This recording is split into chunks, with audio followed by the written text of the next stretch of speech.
Oi, povo bonito, o tio Rafael tá morrendo de saudade de vocês e hoje nós iremos ter a aula 7 de Geografia 1, né? Vamos trabalhar um pouquinho sobre projeções cartográficas. Morrendo de saudade, viu? Que essa quarentena acabe logo e a gente possa ter essa aula juntinhos. Só que aí, esse primeiro momento, nós temos que entender o que é projeção cartográfica, né? Por quê? Durante as nossas aulas, nas anteriores, a gente falou sobre os elementos do mapa, escala, fonte, orientação, cartas, enfim. Hoje a gente vai falar sobre as diferentes projeções. Como representar o planeta, a superfície do planeta, que é esférica, elipsóica, em um plano. Essa é a grande questão que nós precisamos resolver. Na verdade, outros já tentaram resolver e chegaram a algumas formas básicas para reproduzir, né, o planeta, que é esférico, planeta tridimensional, no plano. E nós temos 3 tipos básicos de projeção. Eu vou ter a projeção plana, a projeção cilíndrica e a projeção cônica, certo? Essas 3 projeções, elas vão ter o mesmo objetivo: pegar o planeta, que é esférico, e tentar reproduzi-lo no plano. Então, a grande questão das projeções é essa, certo? E aí, quando eu falo de projeção plana, eu vou estar falando de uma projeção que vai estar focando em áreas menores, normalmente polos. Quando eu falo de projeção cilíndrica, ela vai ter o seu foco mais geral, ou seja, para produzir um plano esférico, para produzir um mapa mundi, normalmente eu utilizo a projeção cilíndrica. E a projeção cônica, ela normalmente é utilizada para representar um único hemisfério, certo? Então a gente vai conhecer um pouquinho mais sobre as principais projeções e as principais características de cada uma delas.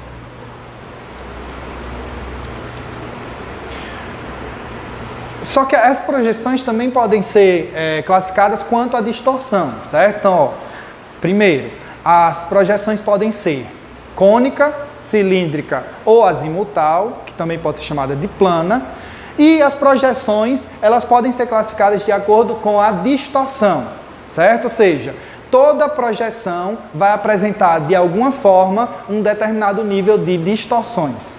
Se as distorções estiverem ligadas com as áreas, ou seja, preza-se a forma, distorce as áreas, nós teremos a projeção conforme, certo? Então, nesse caso aqui, eu prezei por não ter problemas com a forma. Se vocês observarem nos mapas, que nós iremos ver daqui a pouco, eles vão prezar pela forma e não pela área, certo? Isso a conforme. A equivalente, ela mantém a área constante em toda a superfície, ou seja, a equivalente vai preservar as áreas, mas em contrapartida vai distorcer as formas. Como eu falei, toda projeção vai ter alguma distorção. Aí, cada cartógrafo, cada pessoa que está produzindo um mapa, ela vai ter que escolher qual dos elementos ela vai querer preservar e qual deles ela vai querer distorcer, né? Não vai ter como produzir sem distorção. E eu vou ter a equidistante. As distâncias são conservadas ao longo dos círculos máximos que passam pelo centro. Então, normalmente, eu vou ter meridianos, e esses meridianos serão ponto de partida, certo? Para a produção dessa projeção, que se preserva as distâncias. Pessoal, preservando as distâncias, eu vou ter problemas ligados a distorções da forma e na área, certo? Na forma e na área. Não tem como produzir sem distorções, certo? Então que isso fique bem claro, não esqueçam desse detalhe. Toda projeção tem uma distorção. Cada pessoa que vai produzir um mapa, cada cartógrafo, ele vai selecionar qual distorção ele vai querer abolir do seu mapa, certo? Então, as projeções podem ser cilíndrica, cônica e plana, ou azimutal, e podem ser classificadas como conforme, equivalente e equidistante, de acordo com as distorções.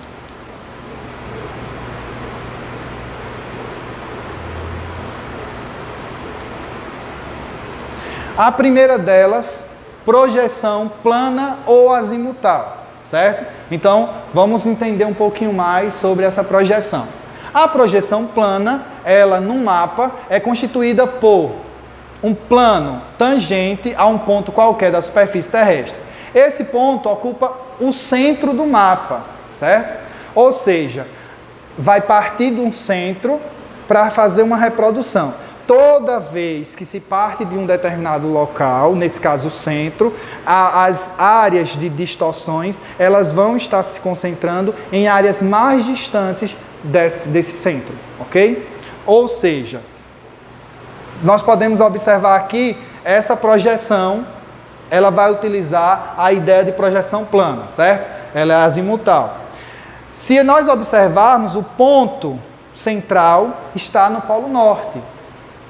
Automaticamente, se o ponto central está no Polo Norte, tudo que está mais distante, ou seja, todas as áreas próximas ao Polo Sul, elas vão apresentar maiores distorções, certo? Então, uma característica básica da projeção plano-azimutal. Áreas mais próximas do centro apresentam uma menor distorção. Ela é equidistante, tá? É usada, em geral, para representar as regiões polares e suas proximidades, suas regiões próximas, tornando possível o cálculo das distâncias. Por quê? Pessoal, quando eu vou partir de um centro, automaticamente eu vou possibilitar calcular as distâncias de qualquer ponto da superfície terrestre com maior exatidão, certo? Então, normalmente, quando se quer calcular as distâncias entre os diferentes países ou as diferentes localidades, utiliza-se a projeção azimutal ou plana.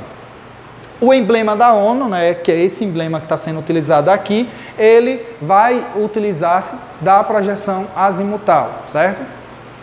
Então, cai muito nos vestibulares, é muito comum encontrar questões em vestibulares anteriores, nos Enems anteriores, que utiliza desse símbolo aqui para demonstrar a projeção azimutal. Observação. É sempre importante localizar os diferentes continentes quando você está analisando uma projeção azimutal, certo? Então, nesse momento aqui, se eu observo, eu consigo perceber que aqui eu tenho a América, certo? Aqui eu tenho a Europa, aqui eu tenho a Ásia. Automaticamente, eu sei que o ponto central é o hemisfério norte, certo? E aí, automaticamente, se eu tivesse uma massa continental nessa área aqui, eu teria o Polo Sul como centro dessa projeção, certo? As projeções azimutais, elas podem ser de 3 tipos. Vai depender da área que eu estiver fazendo o mapeamento.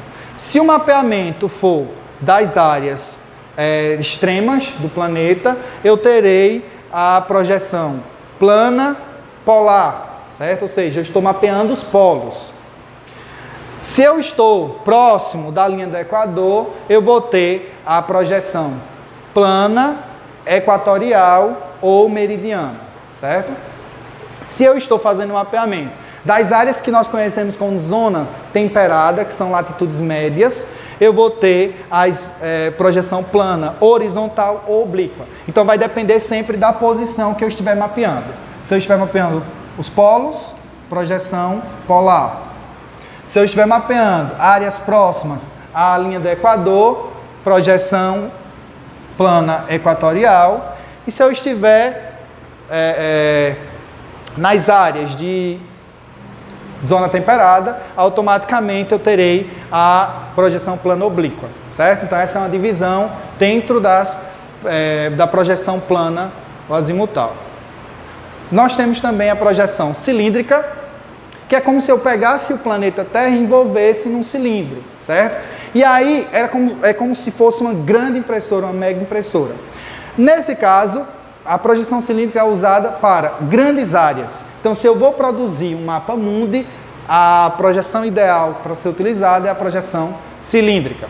Ela é obtida com uma projeção de superfície terrestre com os paralelos e os meridianos sobre um cilindro em um mapa que será desenhado. A projeção cilíndrica, conforme e equivalente. Olha aí, voltando para aquele início da explicação, a projeção cilíndrica ela pode ser conforme ou equivalente. Lembrando, conforme preserva a forma, mas distorce a área. Equivalente preserva a área, né, mas vai distorcer a forma. Então, nós teremos dois exemplos bem nítidos dos diferentes usos dessas duas projeções daqui a pouco, certo? Que vai ser a projeção de Mercator e a projeção de Gauss-Piter. E, por fim, a projeção cônica, certo? Então, agora o planeta ele é envolvido num cone. Normalmente, essa projeção ela vai ser utilizada para um único hemisfério, certo? Então, se eu quero mapear o hemisfério norte, o cilindro vai envolver o hemisfério norte. As áreas que vai apresentar maior distorção, pessoal, tanto as partes mais distantes do ponto central, o ponto central vai ser o ponto de contato que aquele grande cone vai estar em relação ao planeta. Então, áreas, né, vamos imaginar aqui o planeta. Nessas áreas aqui que o contato é direto, que normalmente acontece próximo da zona temperada, certo? Então, zonas temperadas terão menor distorções quando a gente fala de projeção cônica. Então, áreas mais distantes vão apresentar uma distorção maior, certo? Então, tanto nos polos quanto em áreas mais distantes em relação a essa zona temperada, mais distorções, certo? No caso da cilíndrica, as distorções elas vão estar concentradas em áreas de latitudes elevadas, ou seja, mais distantes da linha do Equador, certo? Vamos agora para projeção de Mercator. A projeção de Mercator é uma projeção do tipo cilíndrica conforme, ou seja, ela é para reproduzir o planeta como um todo e vai preservar a forma em relação à área, certo? Então, se a gente fizer algumas observações que serão bem interessantes, a primeira delas é áreas mais próximas à linha do Equador serão diminuídas, né? Então, nós teremos os tamanhos menores, as áreas menores nessa parte aqui próxima da linha do Equador, porque está se preservando a forma e não a área. Quando eu me distancio dessa área mais central, eu começo a perceber que os continentes começam a ficar maiores. Aqui, pessoal, é onde eu vou encontrar as maiores distorções, certo? E aí é bom sempre observar a Groenlândia como referência, certo? A Groenlândia é a maior ilha, só que não é uma ilha tão grande quanto ela parece muito maior que o Brasil, e, na verdade ela é muito menor. Por quê? Nessa projeção, as áreas centrais elas estão sendo diminuídas, as áreas de latitudes elevadas estão sendo ampliadas. Os paralelos e os meridianos são retos e perpendiculares, certo? Não dá para ver muito bem, mas basicamente eu vou ter os meridianos e os paralelos formando ângulos retos. Quanto mais perto dos polos, altas latitudes, maiores deformações, como eu acabei de falar. E essa projeção é uma projeção do tipo eurocêntrica. Ela nasce no século XVI e ela nasce com a ideia de colocar a Europa no centro, certo? E um detalhe importante é que a Europa cresce um pouco mais, justamente por estar em médias e altas latitudes, certo? Então, é um mapa eurocêntrico. Já a projeção de Piter, ela traz uma novidade, certo? Nesse momento, pessoal, lá por volta de 1973, Piter, que é um alemão, ele, inspirado por um mapa produzido por James Gauss, elabora uma reformulação, né? Ele faz uma reformulação do que seria um mapa mundi. Porque nesse período nós tínhamos, a geopolítica mundial estava acontecendo, estava uma loucura, na verdade. Os países da África e da Ásia estavam ganhando independência, o termo terceiro mundo estava sendo utilizado amplamente, e aí esse cartógrafo, ele decide fazer um mapa para questionar esse eurocentrismo, a Europa no centro, né? E as áreas próximas da Europa sempre maiores que na verdade não condizia com a realidade. Por quê? Naquela projeção que estava sendo utilizada, estava se preservando a forma, mas estava distorcendo a área, né, que é a conforme. Nesse caso aqui, vai se preservar as áreas, só que em contrapartida distorce a forma. Como nós podemos observar aqui, e aí fica nítido, né, identificar o mapa da projeção de Peter, quando nós observamos a África, a América do Sul, elas vão estar como se tivessem sido esticadas, né? Vão estar maiores. A Europa, ela fica bem pequena e olha só a Groenlândia, né? Eu acho que o ponto-chave para identificar a projeção de Peter é observar a Groenlândia, né? Ela parece bem pequena, do tamanho que ela realmente é, porque aqui na projeção de Peter está se utilizando a ideia de preservar as áreas e não as formas, certo?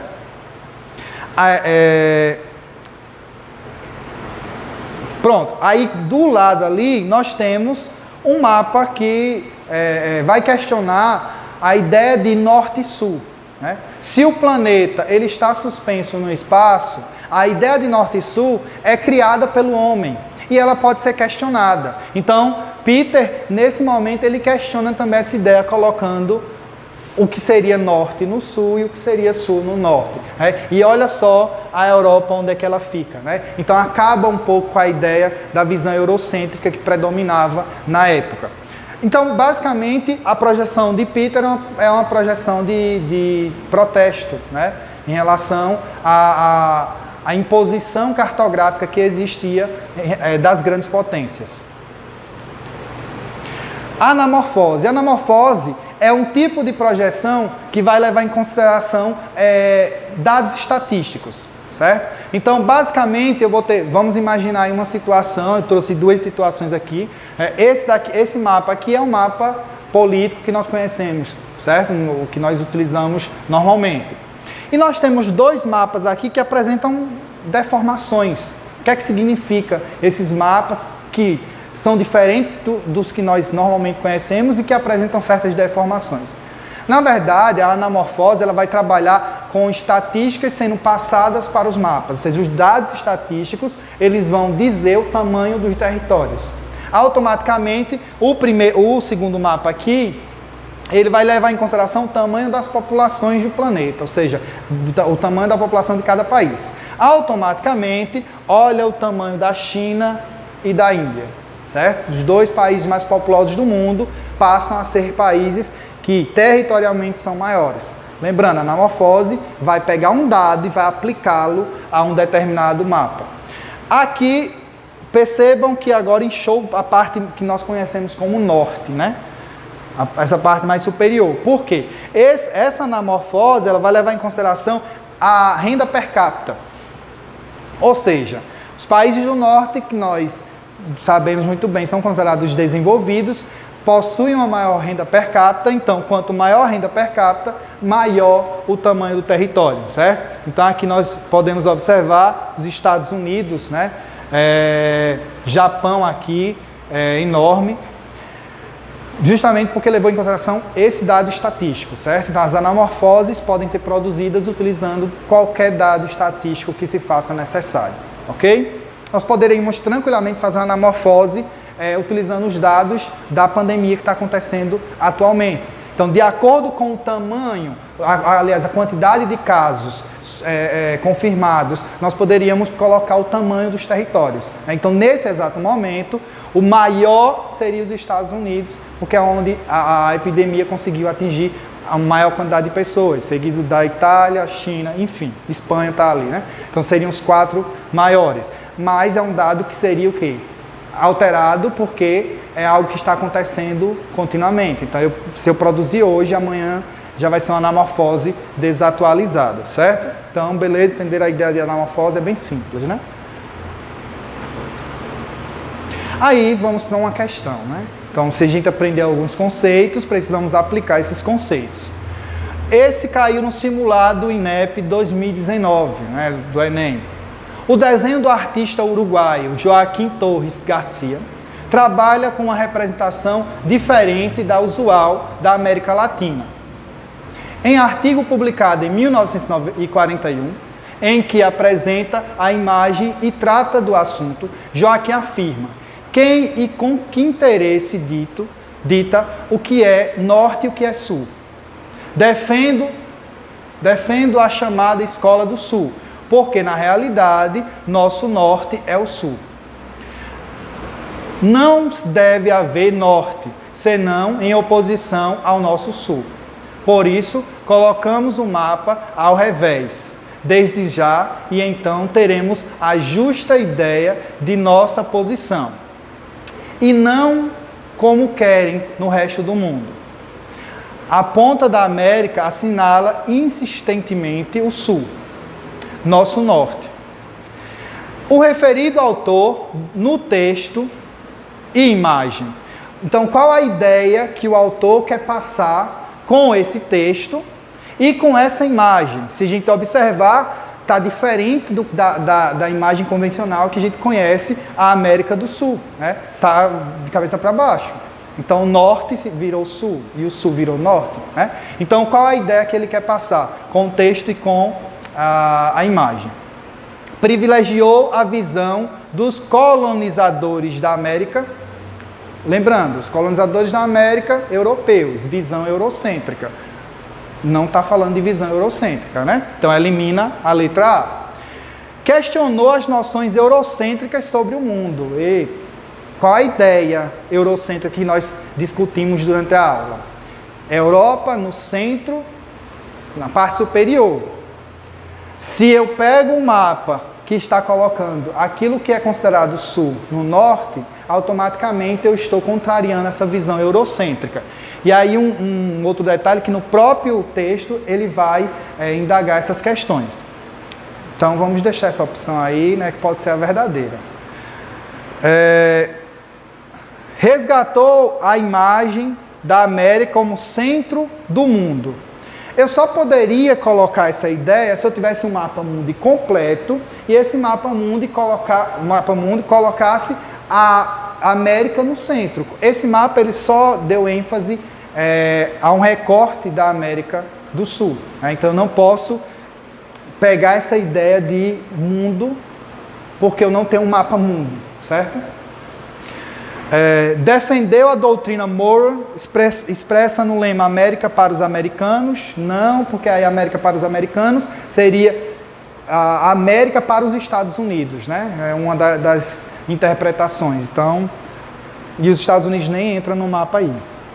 Propôs que o Sul fosse chamado de Norte e vice-versa. Na verdade, ele não propôs que houvesse essa mudança. Ele questionou a ideia eurocêntrica que estava em vigor. Então, a opção alternativa que nos leva ao acerto é a letra B. Certo? Eu ainda estou me adaptando à canetinha, viu? Mas logo vocês vão ver as aulas eu usando a canetinha bem bonitinho. Pronto, questão número 2. Já observa aqui uma projeção.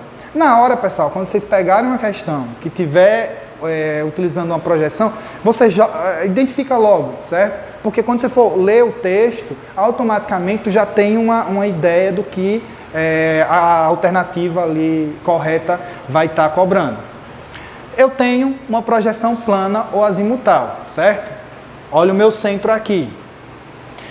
Como eu conheço e observo muito mapas, eu consigo identificar os continentes, né? Eu sei que vocês conseguem também. Então, o que é que eu tenho aqui? América do Sul. Aí, automaticamente, aqui eu tenho o quê? Europa e África. Ásia, Oceania. Ou seja, eu consegui fazer uma identificação dos continentes. Que projeção é essa? Azimutal plana, certo? Que com foco no hemisfério norte, ou seja, o centro está no hemisfério norte. Aí agora eu vou para o texto. Olhar os mapas pode ser esclarecedor. Olhar para eles de ângulos novos pode ser ainda mais esclarecedor. Considerando a afirmação anterior, analise o emblema oficial da ONU, que utiliza um mapa com projeção azimutal equidistante. E indique a alternativa que explica a representação do mundo expressa no emblema. Vamos ver qual é a ideia, o que é que a ONU queria passar com esse emblema, utilizando a projeção plana azimutal. Letra A. A centralização do Polo Sul, reunindo os continentes em torno dele. Polo Norte, Polo Sul. Então, os detalhes eles vão estar menos concentrados no Polo Sul. As maiores deformações estão no Polo Sul. Então, o centro está no Polo Norte. A alternativa A está incorreta. B. A Eurásia no centro, com os outros continentes em torno dela. Na verdade, quem está no centro é o Polo Norte, certo?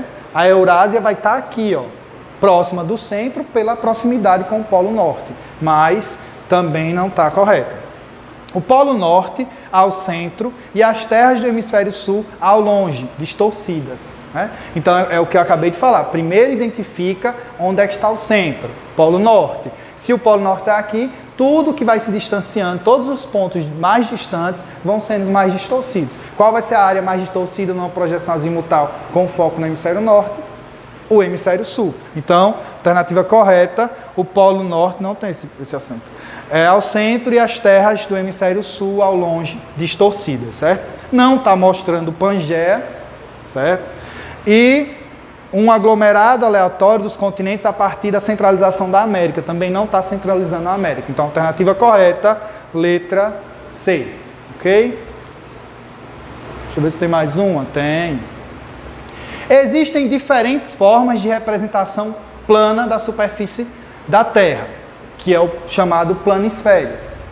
O planisfério de Mercator e de Peter são atualmente os mais utilizados. Vale lembrar um detalhe importante. O mais utilizado é o de Mercator, certo? Ele passou a ser amplamente utilizado com as grandes navegações, porque ele é ideal para ser utilizado para navegação, já que ele vai manter as formas, certo? E é um dado importante para os navegadores.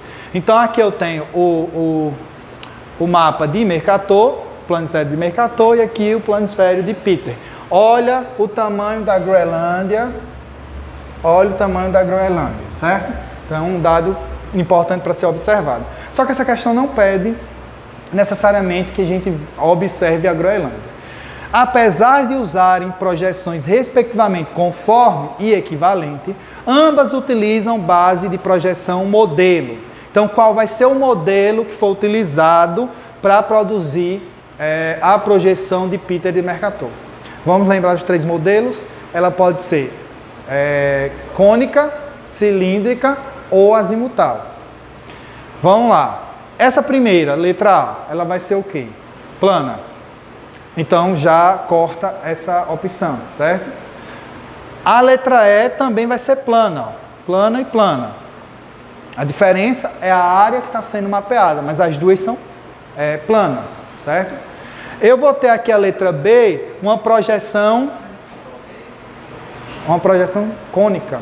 Então só sobrou a letra C e a letra D, certo? A letra D, ela está envolvendo o planeta, mas não no sentido em que o hemisfério norte e o hemisfério sul fiquem como nós convencionalmente conhecemos, certo? É como se o hemisfério norte descesse aqui e o hemisfério sul ficasse assim, ó. Essa imagem está mostrando isso, certo? Então, a alternativa correta vai ser letra C, porque o planeta vai estar envolvido por um cilindro, certo? Que, ao ser aberto, ele vai nos levar a ter essas duas possibilidades de imagem, certo? Não está muito bom, né, a imagem, mas é basicamente isso. Essa daqui, o planeta é como se ele estivesse deitado, né?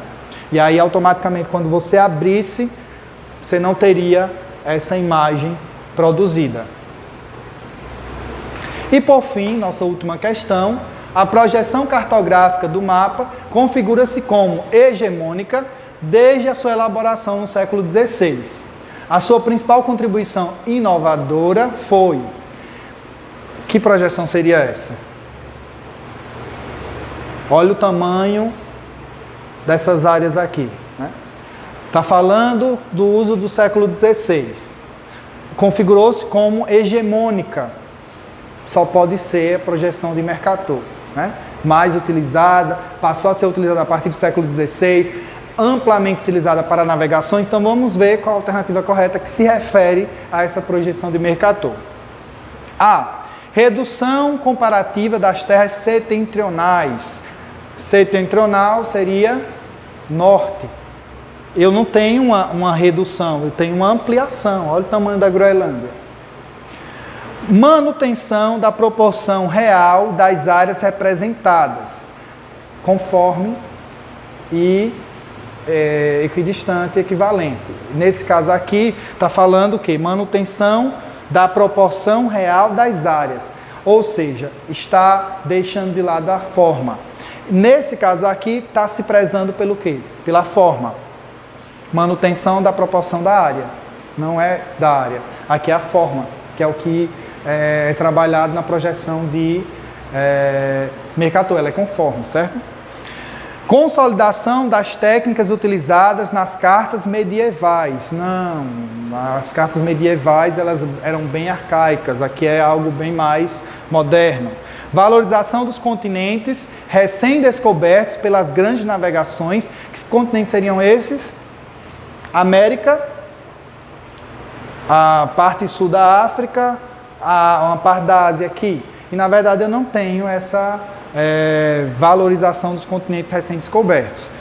Adoção de um plano em que os paralelos fazem ângulos constantes com os meridianos. Então eu vou ter essa constante de paralelos e de meridianos, certo? Que é uma característica da projeção de Mercator. Se eu não soubesse dessa informação, eu poderia ir por eliminação, certo? Tranquilamente daria para responder essa questão. E aí fica um presentinho para vocês, do tio Rafael, responder as atividades propostas das páginas 19 a 22, certo? Qualquer dúvida é só entrar em contato. Um abraço, cheiro no coração.